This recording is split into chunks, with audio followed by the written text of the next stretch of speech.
Good afternoon and welcome to the National Press Club. My name is Jerry Zaremski and I'm Washington Bureau Chief for the Buffalo News and President of the National Press Club. I'd like to welcome club members and their guests in the audience today, as well as those watching on C-SPAN. We're looking forward to today's speech, and afterwards I will ask as many questions as time permits. Please hold your applause during the speech so we have as much time for questions as possible.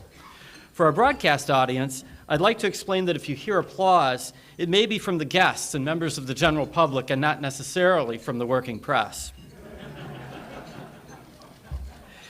I'd now like to introduce our head table guests and ask them to stand briefly while their names are called. From your right, Melissa Charbonneau of CBN News and Vice Chair of the National Press Club Speakers Committee. Don North, Director of North Star Productions. Rick Dunham, White House Correspondent for Business Week, a former National Press Club President and President of the Eric Friedheim National Journalism Library here at the club. Tom Vandenbroek, Pentagon Correspondent for USA Today. Lowell Feld of the Raising Cain blog and a former Webb campaign staffer, and a very popular guy. Sean Bullard of the Duetto Group and a member of the Speakers Committee. Hong Lee Webb, the wife of the Senator.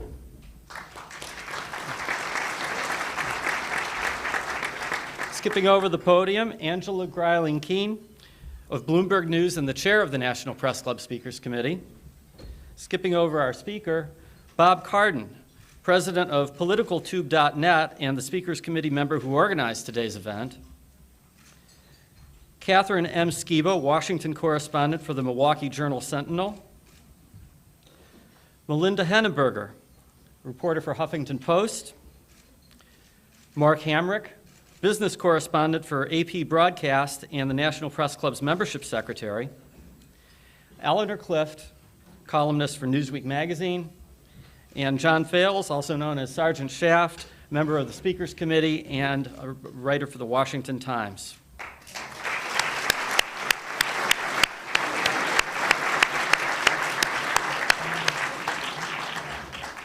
In 2004, our guest today published a book called Born Fighting.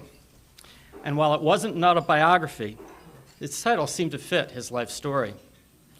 Jim Webb has been fighting, and usually winning, for his entire life. At the Naval Academy, he was a boxer. Serving as a Marine in Vietnam, he won the Navy Cross, the Silver Star, 2 Bronze Stars, and 2 Purple Hearts. He was nominated for a Pulitzer Prize for his first novel, Fields of Fire, and he won an Emmy for his PBS television coverage from Lebanon in 1983. And last year, using Born Fighting as a campaign slogan, Webb won his most famous fight of all. He defeated Virginia Senator George Allen in a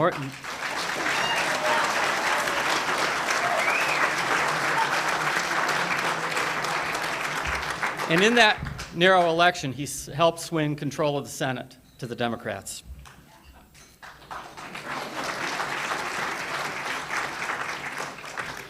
Senator Webb is now a member in good standing of the world's greatest deliberative body, but there are no signs that he has lost his fighting spirit.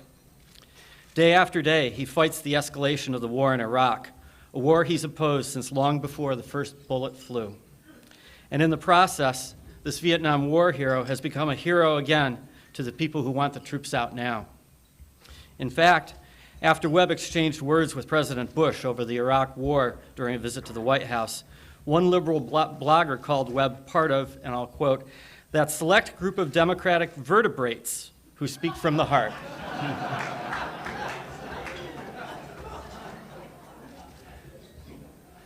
But Webb is no conventional Democrat. He's a former Republican who served as Navy Secretary under President Ronald Reagan. He's a strong supporter of the rights of gun owners and a critic of open borders. And he certainly isn't the type of politician who would ever be swift-boated. In one key way, though, Webb is a big D Democrat of the old school. He's an economic populist whose passionate opposition to the war is paralleled by a passion for the rights of the common man.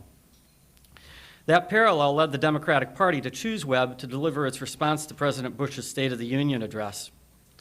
Citing President Eisenhower's efforts to end the Korean War and President Theodore Roosevelt's efforts to bridge America's economic divide, Webb challenged Bush to follow in their footsteps. If he does, we will join him, the freshman senator said. If he does not, we will be showing him the way. Here today, perhaps to update us on which it's going to be, and to tell us more on his views on the war and on America's economic divide, please join me in welcoming Senator Jim Webb. Thank you so much. Appreciate it.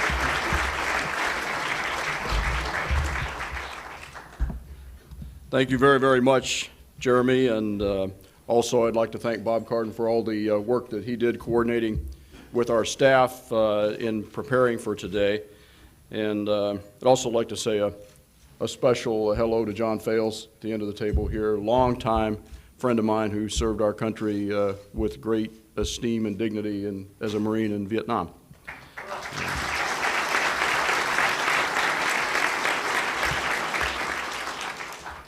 I realize I just slid under the bell here in terms of making it in time for my own party.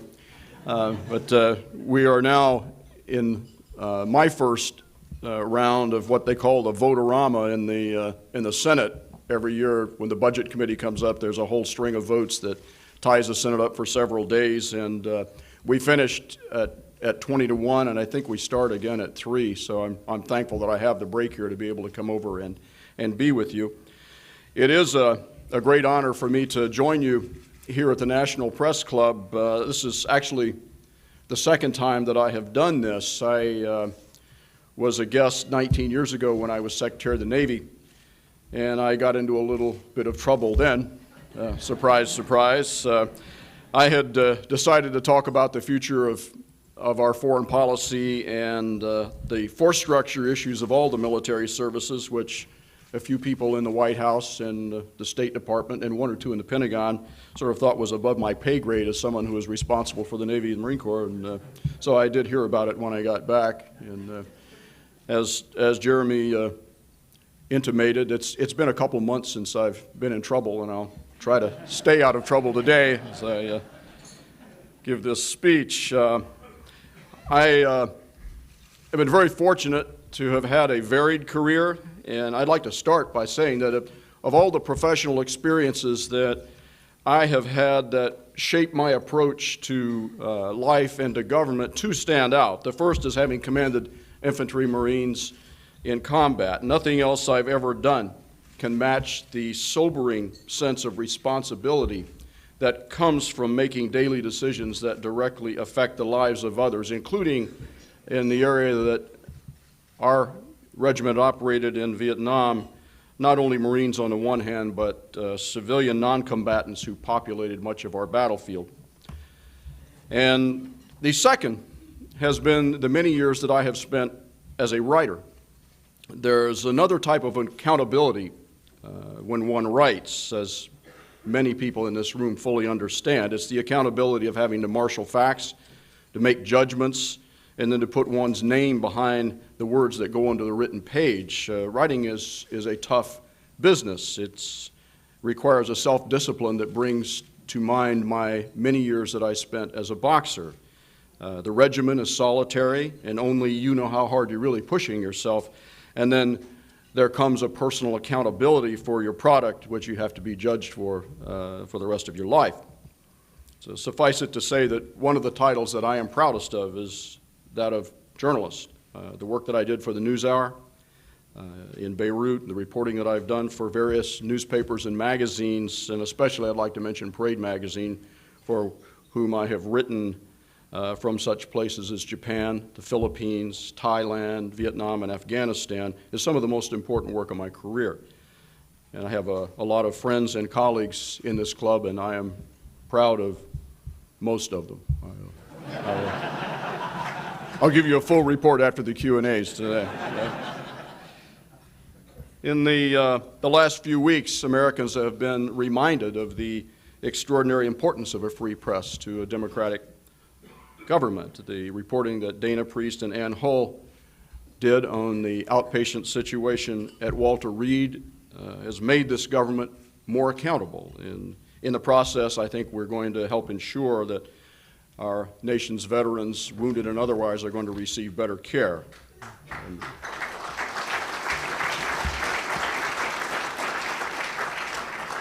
And I know that usually the most interesting part of these lunches is the Q&A, and I'm going to leave plenty of time for that. So what I thought I'd do is to share with you a few thoughts about the first months of the 110th Congress and my part in it. And actually, to do that, where I'd like to start is not with the actions of the Senate, but with the beginning of my campaign last year. A year ago today, I had literally no money. I had no political base whatsoever in either party. My opponent had just received the highest number of votes in a presidential poll taken during the Conservative Political Action Conference here in D.C. I was 33 points behind in the polls. My political credentials were viewed with unease by both sides, quite frankly. On the one hand, I'd spent 4 years as a Republican committee counsel in the Congress and another 4 years in the Reagan administration, which did not exactly warm the hearts of many Democrats, particularly those who vote in primaries. And on the other, I'd helped the United Mine Workers during the historic strike in 1989 against Pittston Coal Company. And I had been an early and vocal critic of this administration and of the policies of the Iraq War, which did not endear me to the hearts of many Republicans. But what we did have was a very strong belief that it was time for the Reagan Democrats to return to their Jacksonian roots, and a message that I care deeply about, which we conveyed with relentless discipline. It is a message that I believe should be a continuing part of the national debate, and in fact should become the core message of a revitalized Democratic Party. I've said many times that this nation is going through a sea change in terms of party politics, and that the old labels simply don't work anymore. The political cards are being reshuffled all across this country. Good, well-meaning people have watched their government flub things up from Iraq through Hurricane Katrina and its aftermath.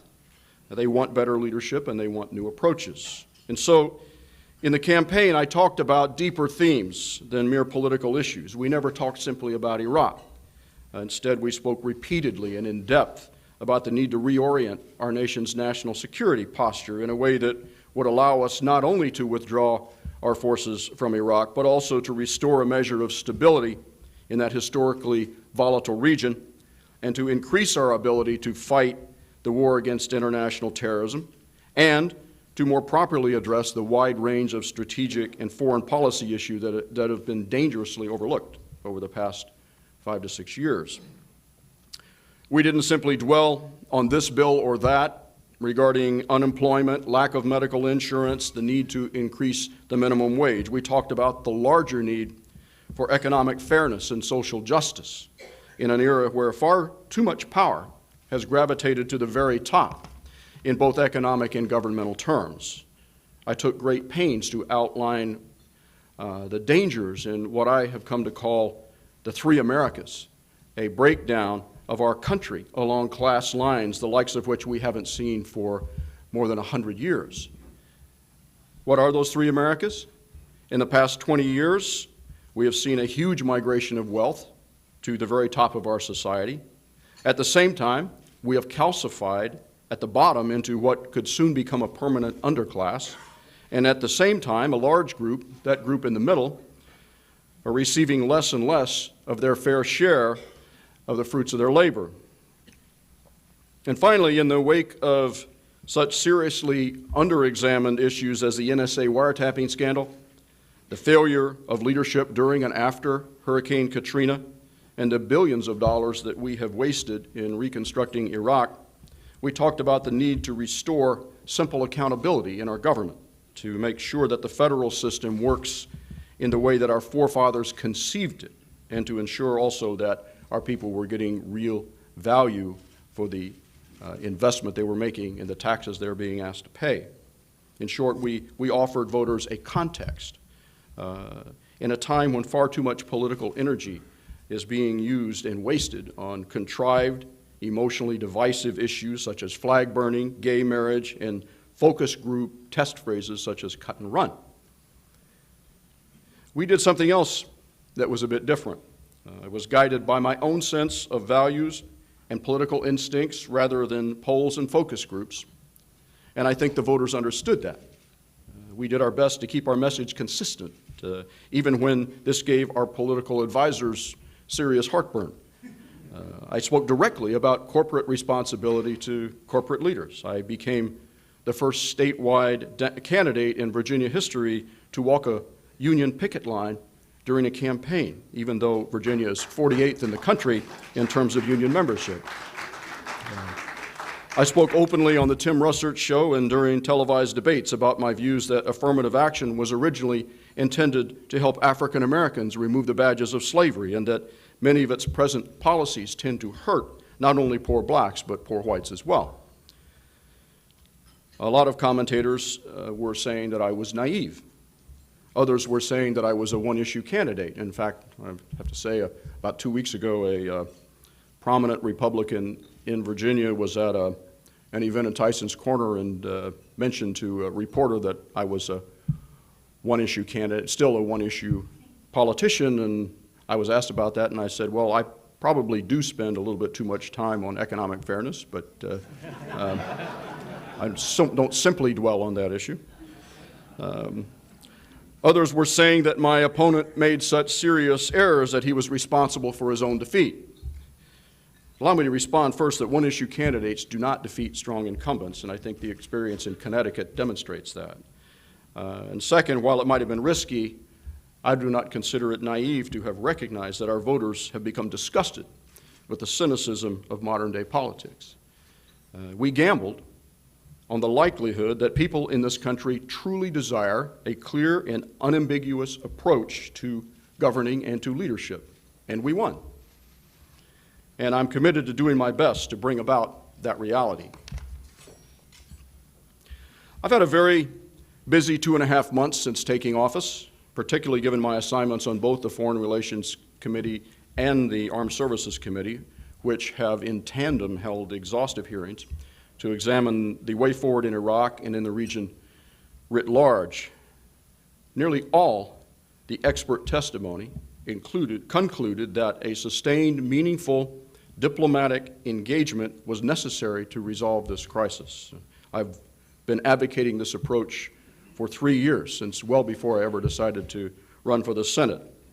I believe the weight of this testimony in these hearings, plus the reality of a Congress now controlled by the Democratic Party, has been a prime reason that the administration is now beginning to pursue stronger diplomacy in the region rather than continuing its previous one-dimensional military approach.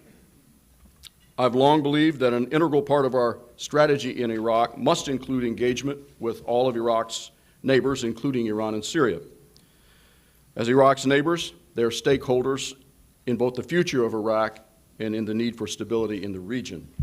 We began to see this approach come to fruition earlier this month with meetings in Baghdad, and the minister-level meeting scheduled for next month is a hopeful sign that I and others will be watching closely.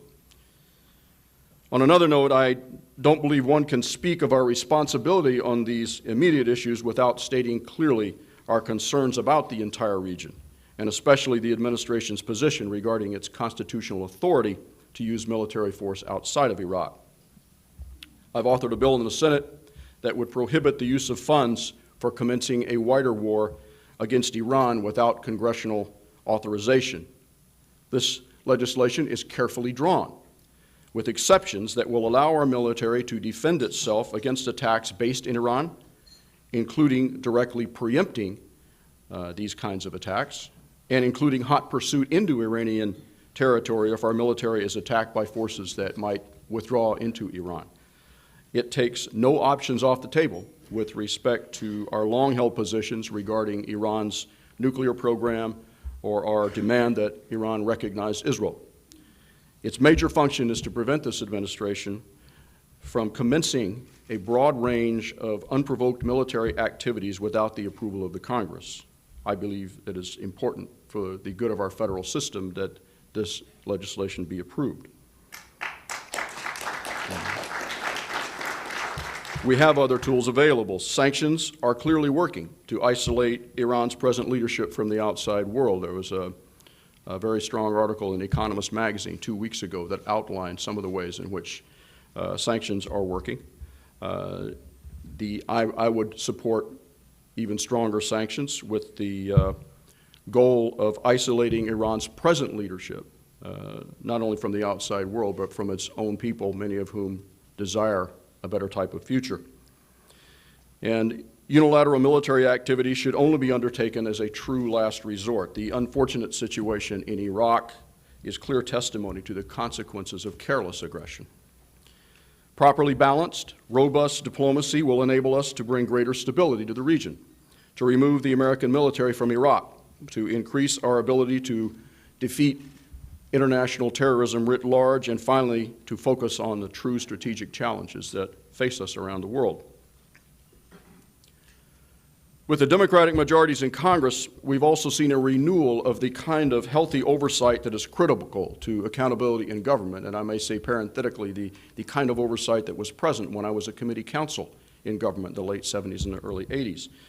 Americans are yearning for a government that inspires confidence and achieves results. They deserve oversight and accountability on a wide host of issues, from the exorbitant cost of this war, including billions of dollars worth of no-bid contracts, the evolution of a quasi-military Praetorian Guard filled with 100,000 civilian contractors now in Iraq who are accountable largely to no one, to the arrogance of this administration on such issues as the NSA wiretapping and selective dismissals of U.S. attorneys, and finally to the lamentable inattention given to those who are still waiting along the Gulf Coast for a revitalization in the wake of Hurricane Katrina. I've already mentioned my concern about the care that our veterans receive and the story that was first broken not through congressional oversight but through the media. I have no doubt now that aggressive oversight by the Armed Services Committee and the Veterans Committee, both of which I am on, will hasten the kind of corrective measures we need to take in the coming months. As someone who has spent most of his adult life working with and helping veterans, I'm also hoping that Congress will pass a meaningful GI Bill for those who have served since 9/11.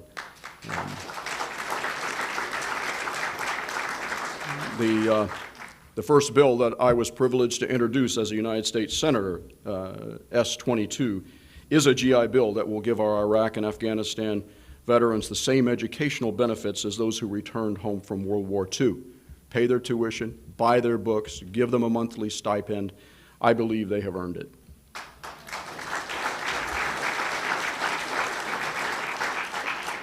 And finally, I'd like to say a word about fundamental fairness, the anxiety that many Americans now feel about their economic future. Last month, I spent 3 days traveling in the far southwestern part of Virginia. It was my first visit back to Southwest Virginia since the campaign. In fact, it was my first trip outside of this area since the Congress had convened. And what struck me during that visit was how the worries of families in these small towns seem actually to have deepened since last fall. We visited with coal miners, defense industry workers, high technology workers, and retirees throughout the region. People in many parts of my state are seeing an economy in which more and more manufacturing jobs are moving overseas, where the purchasing power of families has declined or stayed flat, where heating and electric bills have suddenly skyrocketed, and where more and more of our people lack health insurance. Even an area like Hampton Roads, which has traditionally been strong, partly because of defense industries, last year saw the decision to close a major Ford truck plant in Norfolk, where thousands of good, high-paying jobs are now headed overseas. These kinds of concerns have caused many Americans to question the basic fairness of our economic system. Many of you are familiar with the warning signs, and I've spoken about them, but I think they're worth repeating. The top 1% now takes in an astounding 16% of our national income, up from 8% in 1980. Corporate profits in this country are at an all-time high as a percentage of our national wealth, while wages and salaries are at an all-time low as a percentage of our national wealth. Today's CEOs in larger corporations make 400 times what the average worker makes. When I graduated from college, they made 20 times what the average worker makes. 47 million Americans lack health insurance in the wealthiest country in the world. Fewer and fewer people own stocks. One statistic that I have seen is that 53% of the stocks in this country are owned by 1% of the people.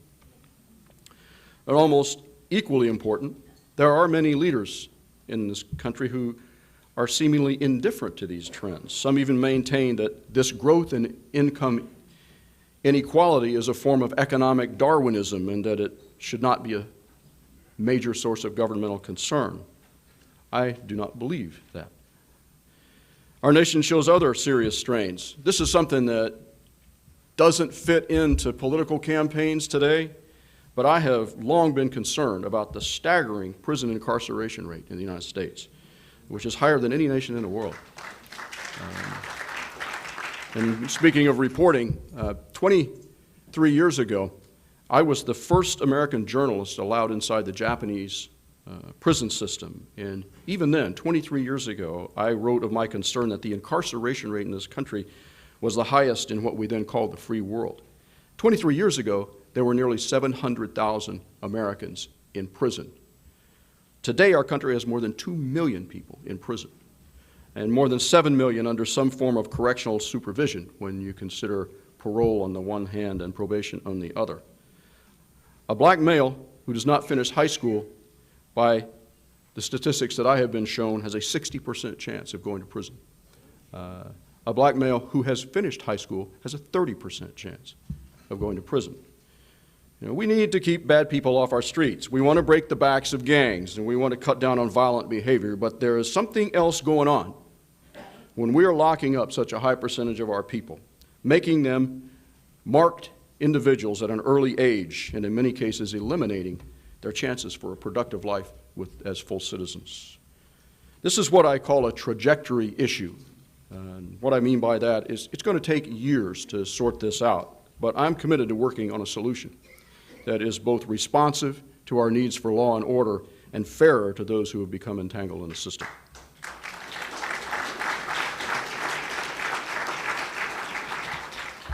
I believe it's a matter of self-interest for all Americans, from the top to the bottom in our economic system, to recognize the dangers of this present course. It's simply not healthy for a democracy such as ours to have such a wide gulf between the rich, the poor, and the vast majority of hard-working, productive people in between. Many commentators have pointed out that if this is left unchecked, the division of our society along class lines threatens to usher in an era of protectionism in our economy and an issue of political and social unrest. I'm determined to do everything I can to advance a progressive agenda that addresses the issues surrounding economic fairness and social justice. I believe we can work towards solutions that, on the one hand, keep the United States economy strong and engaged in the rest of the world, but on the other, safeguard the rights of workers and the environment. The passage of legislation to increase the minimum wage was a good first start. We were able to get the first increase in the minimum wage in 10 years early in this Congress. But we clearly will have more opportunities, as for instance during the consideration of tax, trade legislation, budget, which is going on now, and educational reform. Just as a final point, before I take your questions, I would like to say that I firmly believe that we have assembled an absolute world-class staff in my office.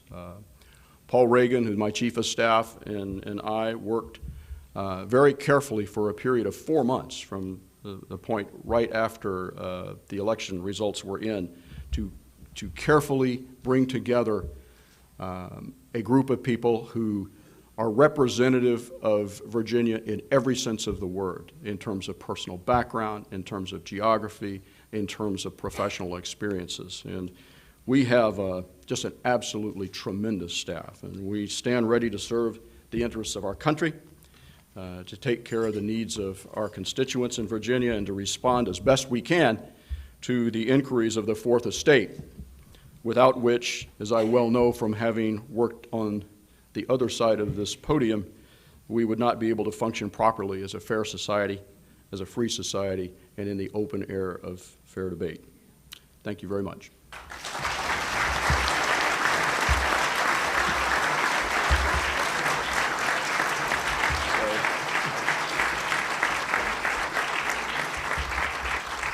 Thank you very much, Senator. We have an awful lot of questions, many of them about Iraq, and we'll start with this one.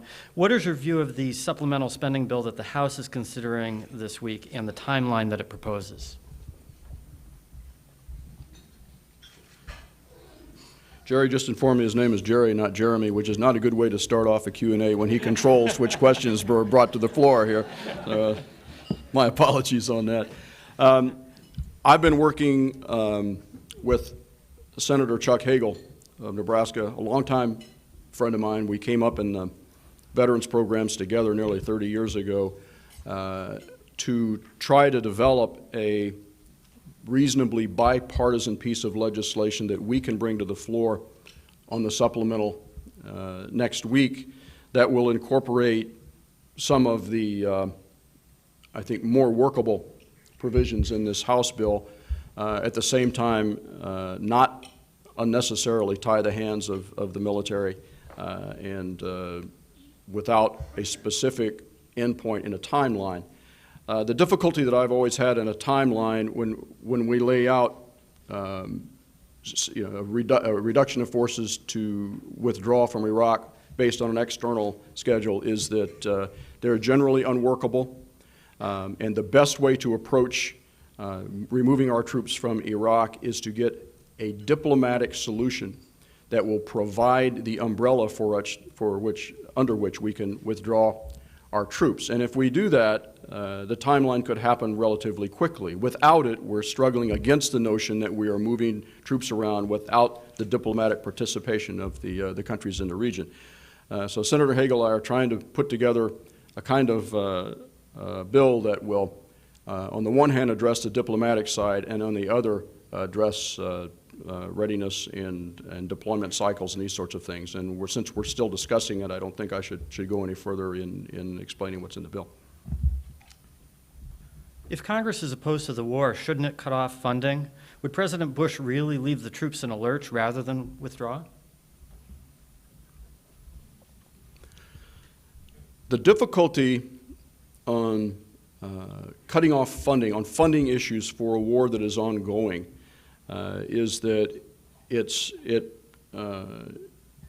very hard to target where the money actually would go, and it does create an assumption and a misunderstanding among people that those who are cutting off fundings are undercutting the operations of troops in the field. I just don't think that's a good way to go. As opposed to the situation in Iran on the bill that I've represented, which basically says you will expend no funds to commence a larger war. There's a clean line there. But when all of the funding bills that I have seen have been unworkable in terms of actually how they would play out. For instance, some of them put troop caps. They will say you won't fund more than the number of troops that were in Iraq as of January the 7th. There were a couple of bills like that at the beginning of the Congress.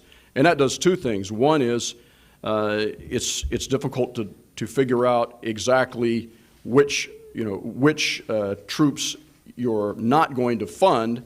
And the other thing that happens is you actually, instead of getting a bill that will allow the United States to withdraw from Iraq, you've just given the administration the floor. You can say, all right, if the funding level is for 130,000 troops as of January the 1st, then we're saying de facto that it's okay to have 130,000 troops in Iraq. So I think there are better ways to do this. Again, it's to get a diplomatic solution into place and then to press for full withdrawal. I do not believe that we are going to have true stability in Iraq as long as there are American troops in Iraq, period.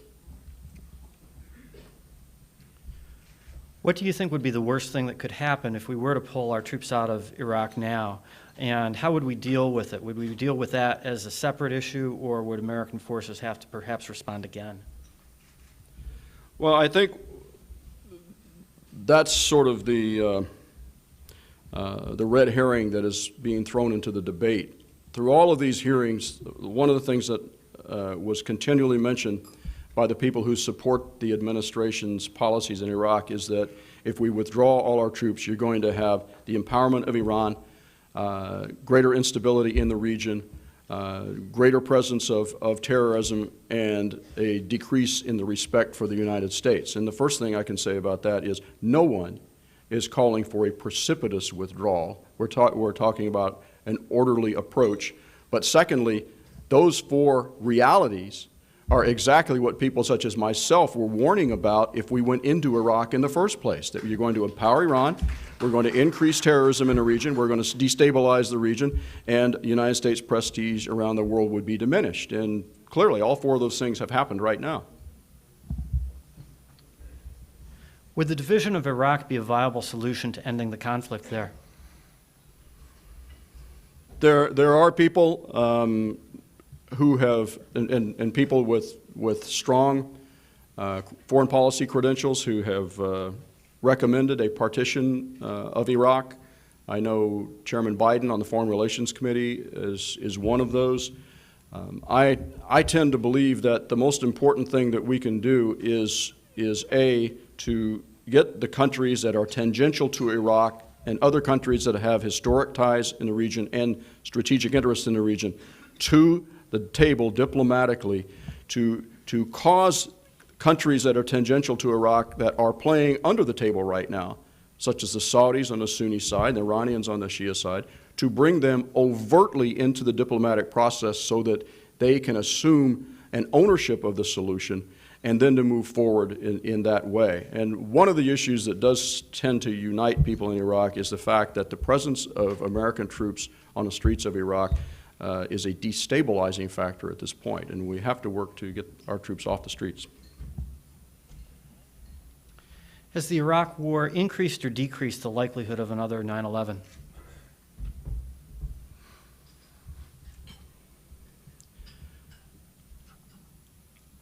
I believe this, that after 9/11, we had virtually the entire world with us on the issue of international terrorism. There were bouquets of flowers being left on embassies all around the world. We had an historic moment where we could have brought the world with us in a totally different way in terms of how we address the issue of international terrorism. And I was one of those early on. I think I wrote the first piece in a major newspaper in the Washington Post 6 months before the invasion of Iraq, who was warning that to invade and occupy Iraq, we would be empowering Iran, we would be negatively affecting our approach to terrorism around the world, and we would be turning our troops into terrorist targets. And I think, unfortunately, that reality has occurred. With respect to another 9/11, I think that separately from Iraq, our country got a lot smarter and a lot more focused on defensive issues here in the United States. I think our intelligence, specifically related to attacks on the United States, has probably increased. I'm not on the Intelligence Committee, but looking at the flow of things as an average citizen, I think I could agree with that concept. But in terms of the volatility and the anger around the world toward the United States, that certainly has increased. A Vietnam War veteran who had lost both of his legs in the fighting writes this: I have had to this day some hard feelings for a Congress that voted to send us to war and when public opinion went south, decided to cut and run. While I acknowledge that you never supported the Iraq War, don't you see a parallel? And if we do abandon Iraq, what will happen? With all due respect to the individual service, and I do respect his service, I don't believe that there are parallels between Vietnam and Iraq. I may be one of the few people in the Congress who still strongly supports the Vietnam War. I believe that the logic for the Vietnam War was sustainable, and I believe the American people, in spite of the way we look back at Vietnam, also agreed that the logic the political logic for Vietnam was sustainable, even though the way that we fought the war was not sustainable. And one of the most striking statistics on that was one I used in my last book, where the Harris Survey in August of 1972, this is 8 years after the Gulf of Tonkin, reported that the American people still agreed by a margin of 74 to 11% that it was important that South Vietnam not fall to the communists. So we had a basic understanding in this country that however badly the strategic operations in Vietnam went, that there was a larger issue in play. With respect to the war in Iraq, there is no consensus. And there were a lot of people with strong national security experience, including the two former commanding generals of CENTCOM, General Zenny and General Hoare, who basically were saying that strategically this was not the way to go. So when you have made a strategic blunder, and I believe that Iraq was one of the most serious strategic blunders our national leadership has ever made, you need to correct your course, because we do have another concern that we need to be addressing as Americans, and that is the concern against international terrorism. And what has happened for the good of the country, for the good of the United States military, what has happened in Iraq that needs to be corrected is that we have tied down a tremendous portion of our operational military in what I called years ago a strategic mousetrap. And for the good of the country, we need to correct that. And I don't think that is in any way abandoning the efforts of our troops. And probably the best example of that are the polls from the troops themselves, which seem hardly ever to make it into this discussion. But a year ago right now, at the end of February, a year ago, 72% of the troops in Iraq, including 70% of the regular Army and 58% of the regular Marine Corps, said that they wanted the United States to be out of Iraq by the end of last year. At the end of last year, the Service Times, which are the most respected reporting entities as it relates to active duty military, did a poll of the active duty military. This is a month after the election. And only 35% of the active duty military supported the Bush administration's policy in Iraq. And 41%, only 41%, believed that Iraq had been a worthwhile invasion to start off with. So I don't see that, that with all due respect for the quality of the performance, which I have a high regard for, I don't see that continuing this course is going to help the well-being of anyone in the military. What's your opinion of the war in Afghanistan and how that's going these days? I was in Afghanistan as a journalist in 2004. I was in 9 different places. I was embedded for part of the time with the Marine Corps with 2 different Marine Corps units. And anyone here who is a journalist knows the truth of what I'm going to say. It's a lot easier to comprehend reality when you're on the ground in that kind of an environment than it is when you're a senator going in and looking at a dog and pony show that somebody's going to give you in Bagram.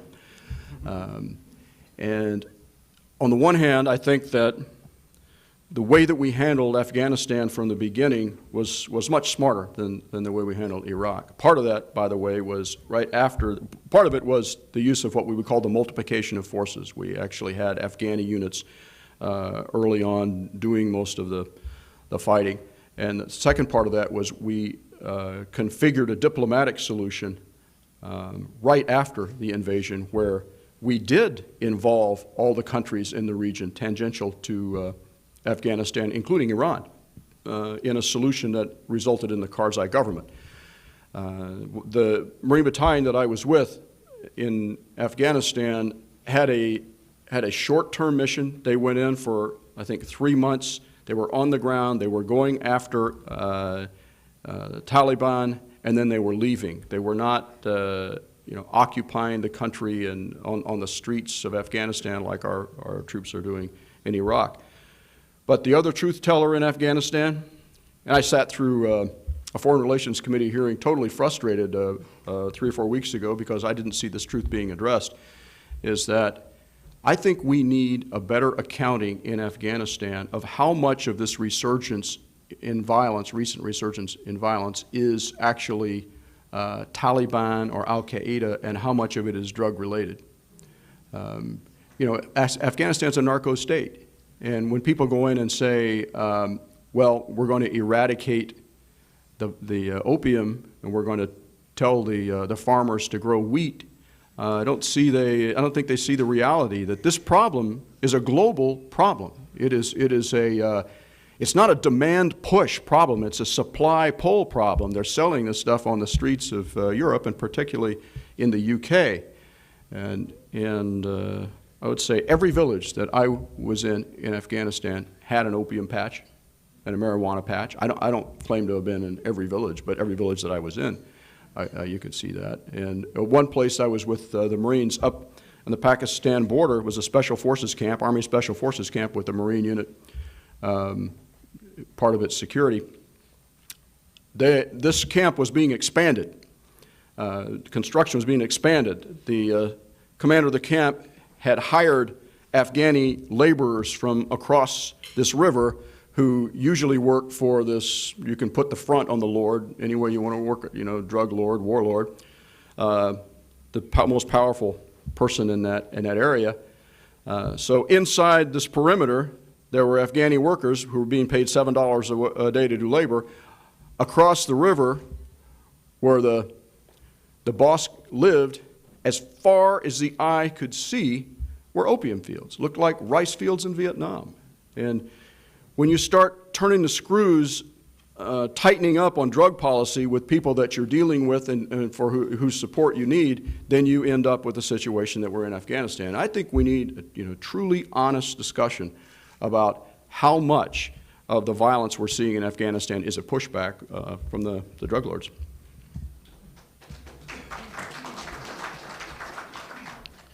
Elizabeth Holtzman, who was on the original Watergate Committee, argues that Bush has committed high crimes and misdemeanors and should be impeached. Your response?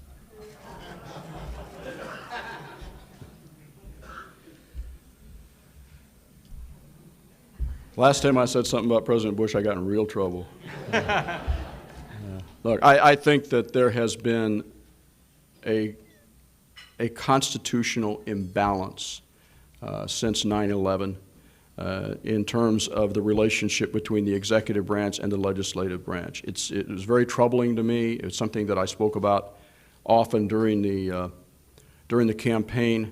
And what we need is accountability, and we need accountability across the board with the executive branch. I think that it would be very healthy for our society to see the people that are being subpoenaed from the White House come out and testify openly. I think that would be healthy for the system. And as I mentioned in my remarks, there are a whole series of issues that involve aggressive oversight that I think we should pursue. And you know, I don't know how, in what specific areas that former Congresswoman Holtzman was making that comment, but I certainly would agree that we do have an imbalance and we need to correct it in terms of the reassertion of power by the legislative branch. What are the most important things that Congress can do to address the economic divide in our country, and where does health care fit into all of that? This is another trajectory issue, and I start talking about trajectory issues with respect to our criminal justice system. In terms of economic fairness, I think that the early efforts here in the Congress should be toward fair taxation, specifically as it relates to corporate taxation. I think so many loopholes have been built into the corporate tax laws that we need to examine tax benefits that have been given to corporations that are not treating American workers in a fair way. I'll give you one small example of that. There is a tax, it's called a runaway, there's a tax break. It's called the runaway factory tax credit, where if you can take a plant, for instance, the Norfolk plant, this Ford plant in Norfolk, you can, if a corporation takes an American plant and sends it overseas, the profits from that overseas plant are not taxable in the United States unless the money is repatriated back to the United States. So here we have an American tax system that is rewarding a company for sending its work overseas and rewarding a company for abandoning American workers. What happens in that situation, obviously, is that corporation takes the profits from that plant, reinvests in other operations overseas, and we're seeing a dwindling of our resources. There are a number of areas like that in a corporate tax law that I think need to be tightened up. Long term, since healthcare was mentioned, and this is in fairness to corporate America, our corporate structure was built on the idea that the employer would provide a medical care. This puts us in a disadvantage when we're competing against companies that are outside the United States. One good example of that I've used in the past is the Chinese car. I got back from an Asia trip in January last year, and the Chinese were in Detroit saying that they're going to be selling a car. And let's notionally say that's a $20,000 car. I think it's going to be cheaper than that. But if you look at what investment has to go into that Chinese car, it's totally different than what goes into the American car when they have to compete in the same marketplace.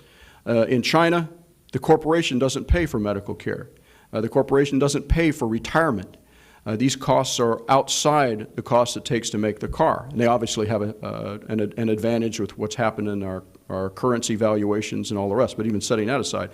In the United States, the corporation, medical costs go into the car, retirement costs go into the car, retirement and medical costs for retired workers also go into the car. So the margin for an American car in terms of making a profit here is much slimmer. So on the one hand, I will not look myself well in the mirror if I don't spend a great deal of time over the next 6 years working to make sure that every American has some sort of preventive health care. We owe that to our people. On the other, we really need to take, it's very hard to do in a legislative environment where you're reacting to the issue of the day, but we need, in this trajectory issue environment, we need to take some time and develop the right kind of economic strategy where we can make our companies and are more competitive and make sure our workers are more highly rewarded for the jobs that they're doing. You won in a squeaker, but your party's candidate lost the close race in Tennessee, and Republicans dominate other parts of the South. What kind of presidential candidate will Democrats have to put forward to win in Virginia and other parts of the South?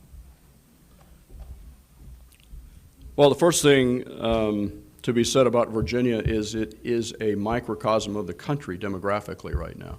If you look at the in-migration in Northern Virginia from other parts of the United States, particularly the Northeast, but also ethnically from all different parts of the world, we have a very kind of a California-like environment in Northern Virginia, high-tech, multi-ethnic, high income rates. And you can go all the way down to far southwest, and that is as red as any red state in America. So I think what you have in Virginia is, as I said, a microcosm of the country, which makes it a very interesting place to run in, statewide, and as well as presidential candidates. The rest of the South is different. I mean, different parts of the South are different. Florida is different from Georgia and North Carolina. But the message that I put out, one of the reasons I decided to run was that I believe very strongly that the so-called Reagan Democrats, you can put any label on them you want, the people who once were the backbone of the Democratic Party when the Democratic Party truly was the party of working people in this country, need to come back. This is, you know, if you look at the traditional strength of the Democratic Party, The Democratic Party needs to focus on the issues, I believe, that I was talking about here: economic fairness, social justice, a strong but reasoned foreign policy.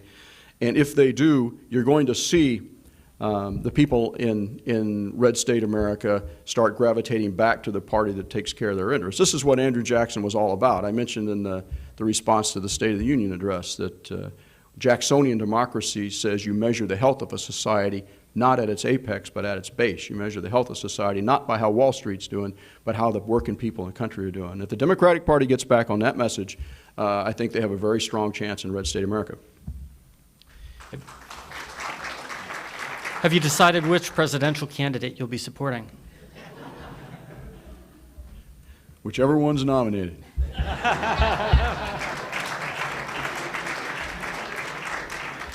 Okay, we're almost out of time, but before asking the last question, I have a couple of other important matters to take care of.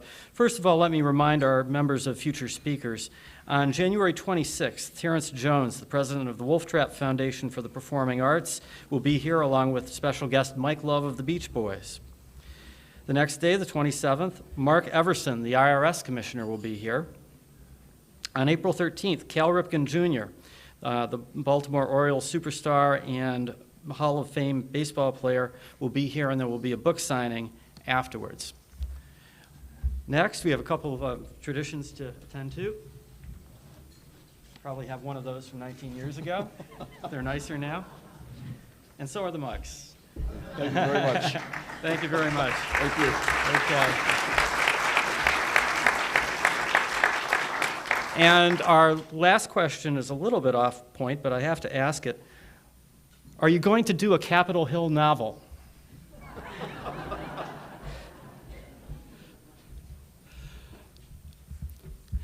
You know, I've got 8 years in government, 4 years working in the Congress and 4 years working in the Pentagon. And one of the things I'm proudest of is I worked for a ranking member on the House Veterans Committee for 4 years, worked with him every day. I worked with Cap Weinberger for almost exactly 4 years, worked with him every day, and you will never see anything in writing in terms of a private conversation that I've ever had with either one of them. I believe that's the only way that government can properly function. However, I am going to write a book based on a lot of the themes that I was just talking about today.